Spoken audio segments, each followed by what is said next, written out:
আমাদের সমাজে ধারণা আছে যে অটিস্টিক শিশুরা বাবা মায়ের পাপের ফসল। অটিস্টিক শিশুর বাবা মায়েরা অনেক সময় কটূক্তির শিকার হন। আসলেই কি অটিস্টিক শিশুরা বাবা মায়ের পাপের ফল? পরিবারে এবং সমাজে অটিস্টিক শিশুর মর্যাদা কেমন হওয়া উচিত, তাদের প্রতিপালন সম্পর্কে আপনার পরামর্শ কামনা করছি।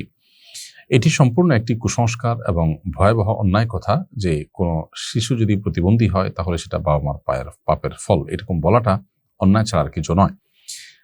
মনে রাখা উচিত যে আল্লাহ তাআলা কারোর পাপের বোঝা আরেকজনের উপরে চাপিয়ে দেন না। মা বাবা গুনাহ করেছেন, তার দায় সন্তানের উপর আল্লাহ তাআলা চাপাচ্ছেন, ব্যাপারটা এরকম হতে পারে না। দ্বিতীয়ত, এটি কোরআন এবং সুন্নাহর কোথাও এভাবে বলা হয়নি। এটি নিছকই লোকমুখে প্রচলিত একটি কথা এবং কুসংস্কারাচ্ছন্ন একটি বিশ্বাস।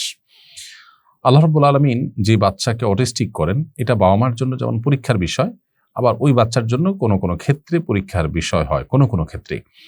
অতএব আল্লাহ রাব্বুল আলামিন হাকিম, তার অনেক কাজের যে রহস্য সেটি আমরা হয়তো অনুধাবন করতে পারি না, কিন্তু রহস্যমুক্ত বা সুনির্দিষ্ট কোনো হেকমা থেকে তার কোনো কাজই কিন্তু শূন্য নয়, খালি নয়। বিধায় এই জায়গা থেকে আমাদের বিশ্বাস থাকবে যেটা আল্লাহ তাআলা ফয়সালা, এর ভিতরে প্রভূত কল্যাণ, বিভিন্ন হেকমা, বিভিন্ন রহস্য রয়েছে যেটা আমরা হয়তো জানি না। কিন্তু বাবা মার পাপ করেছেন সেজন্য সন্তানকে আল্লাহ অটিস্টিক করেছেন, এটি মনে করার কোনো কারণ নেই। অনেক বাবা মা আছেন, তারা অনেক ভালো মানুষ, তাদের অটিস্টিক সন্তান হয়েছেন। এই সন্তানকে লালন পালন করতে গিয়ে তারা যদি মানুষের কটূক্তির শিকার হন, নানা রকমের বুলিংয়ের শিকার হন, তাহলে সেক্ষেত্রে একে তো অটিস্টিক বাচ্চা লালন পালন করে তারা অত্যন্ত কষ্টের মধ্যে দিনাতিপাত করেন। দ্বিতীয়ত আবার মানুষের কথার যে কষ্ট সেটা তাদেরকে যদি সহ্য করতে বাধ্য করা হয় তাহলে এটা জুলুম ছাড়া কিছুই হতে পারে না। এই মূর্খতা সুলভ বিশ্বাস থেকে আমাদেরকে বেরিয়ে আসতে হবে।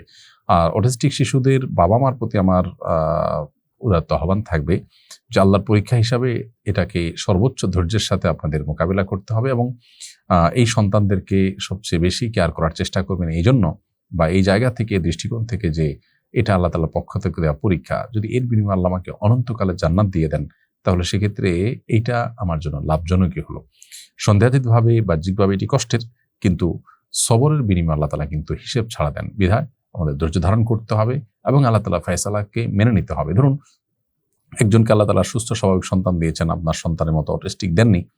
তিনি যদি এই সন্তানের সঠিক লালন পালন করতে না পারেন এবং এর দায়ে যদি তাকে জাহান্নামে যেতে হয়, তাহলে আপনি অটিস্টিক শিশু তার চাইতে অন্তত শিশুর বাবা হওয়াটা আপনার জন্য মন্দ নয়, বরং ভালো কিছু।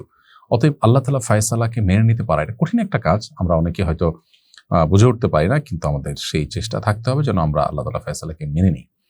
ইব্রাহিম মিমি আপনি লিখেছেন, এক ব্যক্তি নামাজ পড়ে কিন্তু সুদ খায়, তার নামাজ হবে কিনা?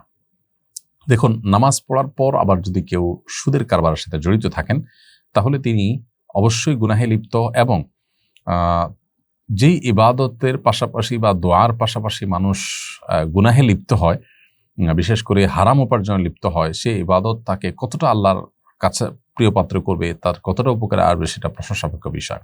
তবে দোয়ার ক্ষেত্রে স্পেসিফিক বলা আছে যে হারাম উপার্জনকারী, হারাম ভক্ষণকারী, তার দোয়া আল্লাহ তাআলা কবুল করবেন না। আর নামাজও কিন্তু এক প্রকারের দোয়া, সেই অর্থে নামাজটাও আল্লাহর কাছে কবুল হওয়া সুদূর পরাহত। অতএব তার উচিত হলো সুদের কাছ থেকে সরে আসা। তবে এর মানে এই না যে তিনি নামাজ ছেড়ে দিবেন। তিনি নামাজ পড়বেন, দায় মুক্তির জন্য তাকে নামাজ পড়তেই হবে। আল্লাহ সুবহানাহু ওয়া তাআলার কাছে অ্যাকসেপ্টেবল হবে কিনা সেটা তো ভিন্ন বিষয়। কবুল দুই প্রকার, একটা হলো যে নামাজ বা যে কোনো ইবাদত সঠিকভাবে করা, আল্লাহর কাছে সেটা দায় মুক্তির জন্য গ্রহণযোগ্য হওয়া। আরেকটা হলো আল্লাহ সুবহানাহু ওয়া তাআলার কাছে এইটার জন্য আপনি রিওয়ার্ড পাওয়া। এই দ্বিতীয় প্রকার কবুল এখানে হওয়ার সম্ভাবনা ক্ষীণ, তবে দায়মুক্ত আপনি হয়তো হয়ে যাবেন।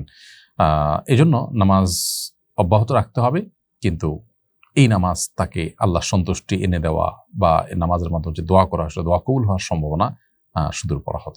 এজন্য তার সুদের কারবার থেকে বেরিয়ে আসতে হবে।